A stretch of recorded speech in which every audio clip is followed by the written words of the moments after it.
Buenas tardes, mis amigos, buenísima tarde, aquí como siempre, feliz, gozosa, dándole gracias al Creador, porque grandes son sus maravillas. Gloria a Dios, cómo te amo, mi Señor, cómo te agradezco esta programación que llevamos domingo tras domingo. Gracias, Señor. Quiero dejarles saber que cuando yo no pongo nada temprano, esta programación depende después de Dios de la internet, y si tengo problemas con la internet, la prédica va a salir tarde. No es que yo la hago tarde, es la internet que nos da muchas veces problemas como a todo el mundo. Pero miren, yo estoy feliz porque sé que ustedes están pendientes a la programación. Gracias a Dios y a ustedes, gracias infinitamente. Como siempre, vamos a darle la bienvenida al Padre, Hijo y Espíritu Santo para que seamos cubiertos con la sangre de Cristo. Sangre sanadora, sangre liberadora, ven Espíritu Santo, llena mi vida de ti, ven. Límpiame el closet del alma, tanto a los que están aquí presentes como a los que están detrás de cámara y a mí. Ven Espíritu Santo, muévete en mí Espíritu Santo, ven, ven. Que se sienta tu presencia. Ven, Padre, te recibimos, Padre, Hijo y Espíritu Santo. Amén. Amén. Vamos a buscar a Lucas 8, 16, 18. Lucas 8, 16, 18. Amén. Amén. Y la palabra se lee en el nombre del Padre, del Hijo, del Espíritu Santo. Amén. Amén. Nadie que enciende una luz cubre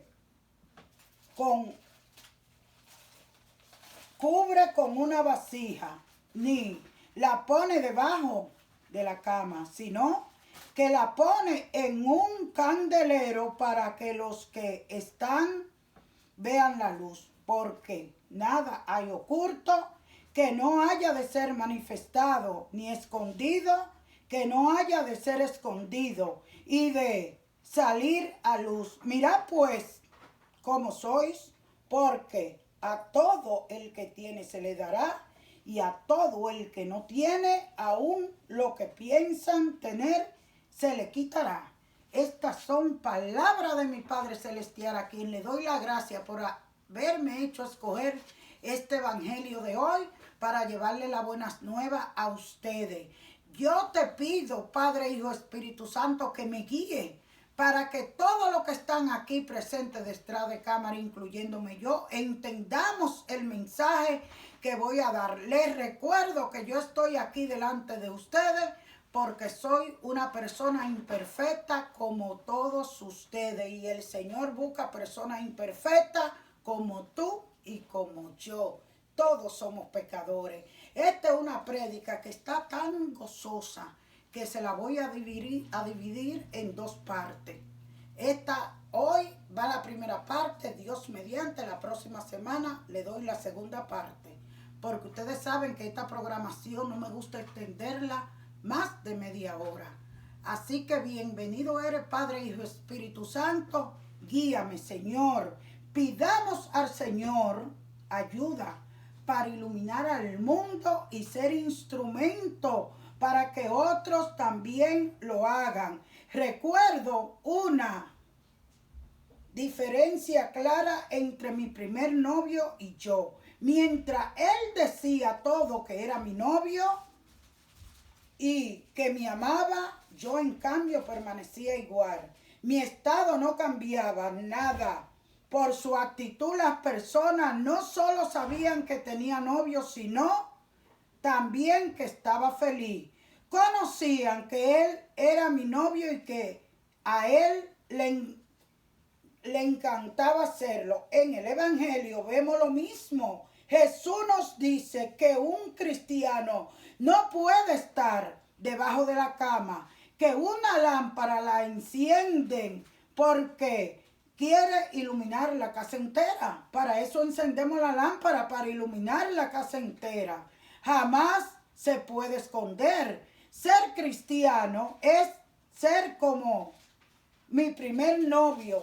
Se publica, se grita a los vientos que se es cristiano y que encanta hacerlo porque solo así se ilumina el mundo, solo así se conoce al cristiano. O sea que el cristiano que no sale a decir lo que es, lo está escondiendo. Y eso se conoce. Cuando somos cristianos de corazón, se conoce. Es como le dije al principio, no podemos encender una lámpara y ponerla debajo de la cama. Hay que ponerla arriba, como tengo yo esta luz, para que me ilumine, porque si no me ilumina, yo no puedo leer aquí. Y de esa luz depende para yo iluminar al mundo entero. En mi caso, pocos conocían que tenía novio y mucho menos que era feliz con él. Un día mi mejor amiga me preguntó si realmente quería tener novio porque no tenía sentido cómo yo estaba actuando. Porque el que ama no puede callarlo, el que ama lo expresa. Un cristiano que ama no se queda debajo de la cama, sino que sale al mundo, expresa que es cristiano y que le gusta hacerlo, igual como lo hacía mi primer novio. No sean como yo y como muchos. No oculten sus sentimientos. Griten que aman a Cristo. Griten el mensaje del Evangelio y sean novios que les gusta hacerlo, sean cristianos enamorados. Jesús nos habla de la lámpara que no se pone debajo del celemín, sino en el candelero. El misterio de Dios es luz y que la luz vino al mundo y las tinieblas no la acogieron. Una luz que no puede esconderse, sino que sirve para iluminar. Uno de los rasgos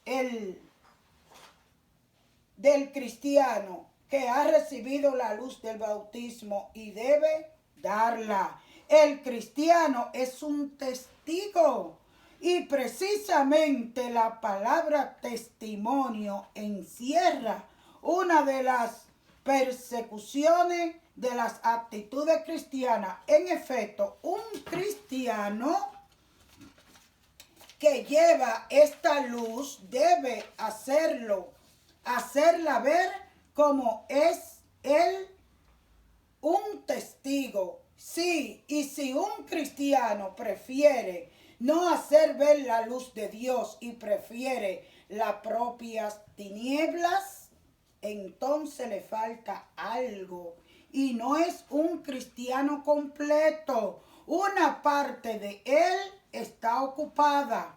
Las tinieblas le entraron en el corazón porque tiene miedo de la luz y prefiere los ídolos. Pero el cristiano es un testigo de Jesucristo, luz de Dios, y debe poner esta luz en el candelabro de su vida. La fuerza de la debilidad es la medida que reconoce tu flaqueza. En esa misma medida actúa en ti la fuerza a la de lo alto, la fuerza de la debilidad, el poder de Dios que salva, como el Evangelio, ese mensaje que los ángeles hacían contemplar, estaba plagado de paradojas, o sea, de aparentes contradicciones. Y eso es así porque el Evangelio en la expresión más sublime, el Evangelio es la expresión más sublime de la sabiduría divina, que a tal punto supera la nuestra que parece contradecirla. De ahí aquel también paradójico: destruiré la sabiduría de los sabios y no utilizaré la inteligencia de los inteligentes. En el Evangelio está contenida una fundamental paradoja. Para encontrar la vida hay que perder la vida. para nacer hay que morir. Para salvarse hay que cargar con la cruz. Esta es la verdad esencial del Evangelio, que siempre y en todas partes chocará contra la protesta del hombre. Una de las paradojas que siempre me ha llamado la atención es aquella de Pablo.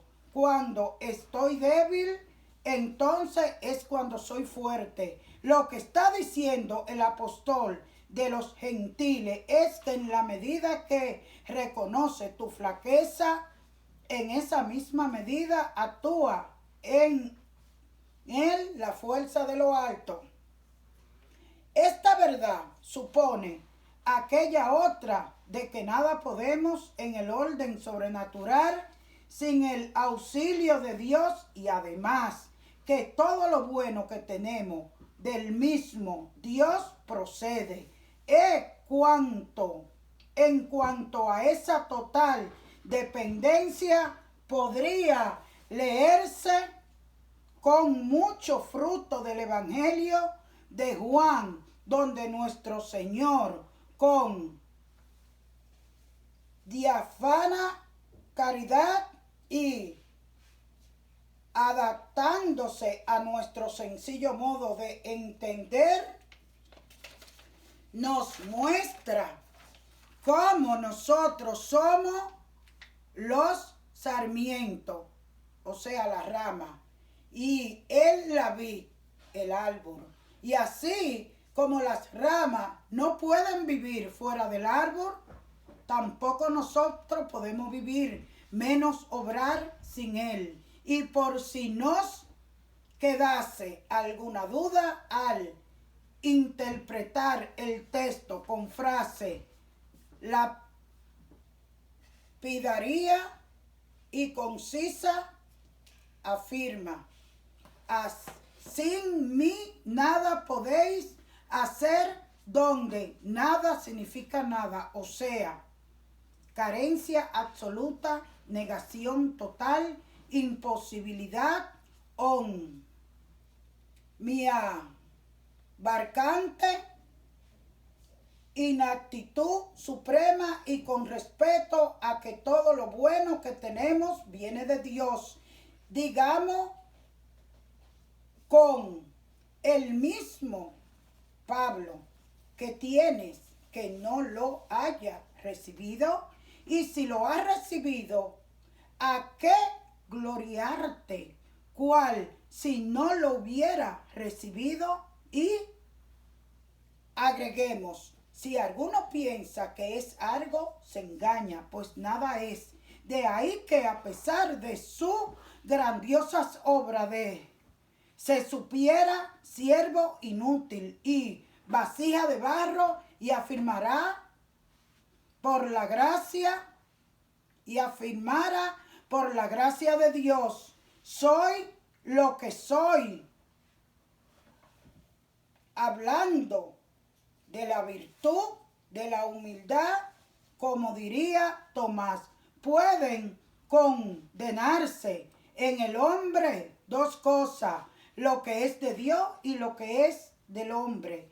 El del hombre, todo lo defectuoso, mientras que es de Dios todo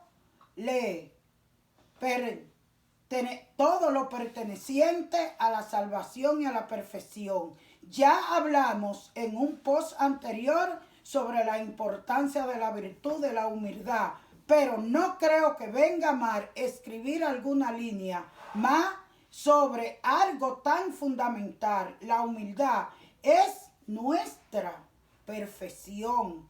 El progreso del alma se identifica con el progreso en la humildad.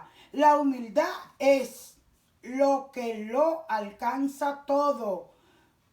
Progresará rápidamente el que tiene mucha humildad. Dios, para prendarse de un alma, no se fija en su grandeza, sino en la profundidad de su humildad y en lo despreciada que está. Si me preguntase cuál es el camino del cielo, responderte es que la humildad. Y si la tercera vez responderte lo mismo. Y si 1000 veces me preguntase, 1000 veces responderé que no hay otro camino sino la humildad. El que no es humilde no está con Dios. A lo que tenemos que apuntar en definitiva es a acercarnos a un autoconocimiento lo más parecido al que Dios tiene de nosotros, del cual dice Pablo, hablando del cielo, conoceré como soy conocido. En esto consiste nuestra fuerza. La grandeza de un hombre está en saber reconocer su propia pequeñez. Decía Blaise Pascal, para llegar a esto habrá sin duda mucho camino y modo, pero quería destacar puntualmente 4. En primer lugar, pedir y suplicar con insistencia a Dios que nos dé de esa gracia, como solía repetir a manera de jaculatoria San Agustín: Señor, que me conozca y que os conozca. Y sea lo primero, pedirla con perseverancia al dador de todos los bienes, porque esta humildad es un muy particular don suyo que a sus escogidos da. Y aún el conocer que es el don de Dios no es poca merced. Los tentados de soberbia conocen bien que no hay cosa más lejos de nuestra fuerza que esta verdadera y profunda humildad, y que muchas veces acasece con los remedios que ellos ponen para alcanzarla, huir ella más. Y aún del mismo humillarse suele nacer su contrario, que es la soberbia, prueba de que el doctor en cuestión pidió y alcanzó esta virtud, además del san que ponemos antes de su nombre. Es uno de los últimos diálogos. El segundo término no es poco importante hacer lo de Pablo. El apóstol comienza aclarando que si bien ha recibido muchos dones de Dios, en cuanto a mí solo me gloriaré de mi flaqueza, por cuanto no son suyos sino de Dios. Ejemplo claro, cuando se refiere a uno de los dones, quizá no dado a otro mortal en toda la historia, como es el ser arrebatado hasta el tercer cielo. Hace de cuenta que se trata de otra persona. Al renglón seguido aclara que para que no se ensorbezca, le ha sido dado un aguijón a su carne. Si bien no es seguro a qué se está refiriendo, una de las interpretaciones posibles es aplicar esto a la debilidad de la carne en cuanto inclinado al pecado luego de la culpa original. El conocido fomes peccati 3 veces pidió al Señor que lo liberara y él le respondió: te basta mi gracia, y mi fuerza se muestra perfecta en la flaqueza. El apóstol tenía tentaciones y de ella tomaba fuerza, la fuerza del Señor. Nosotros que también lo tenemos y que podemos agregar probable y lamentablemente también pecado a esas tentaciones. Debemos hacer lo mismo, a la par de hacer todo lo que esté de nuestra parte para no ofender a Dios. Tenemos que hacer como Pablo, quien luego de recibir esta revelación con más fuerza se apoya en su nada. Con sumo gusto seguiré gloriándome sobre todo en mi flaqueza, apoyarse en nada. Es contradictorio, sí, paradójico sucede que nuestra nada es lo único que tenemos y por tanto es la dura pero hermosa realidad. Dura porque no es para nada fácil de digerir lo que somos. Hermosa es cuando que es real y por el hecho de serlo es mucho más bella que la que no existe o existe solo en la imaginación. Afirmamos ahí en la especie de no ser. Es la única manera de vivir según lo que somos y permitir así que el Señor, quien con su amor nos sostenga, quien pelee por nosotros y quien nos dé la victoria. Y no tenemos que lo primero es condición de lo segundo, con sumo gusto. Dice el apóstol, seguiré gloriándome de mi flaqueza para que habite en mi fuerza, en mí la fuerza de Cristo. Podríamos decirlo al revés. Si no me glorio de mi flaqueza, no habitará en mí la fuerza de Cristo. O sea, si cree que puedo algo por mí mismo, no podré absolutamente nada. Cuando tú deseabas poder por tus sola fuerza, Dios te ha hecho débil para darte tu propio poder, porque tú no eres más que debilidad.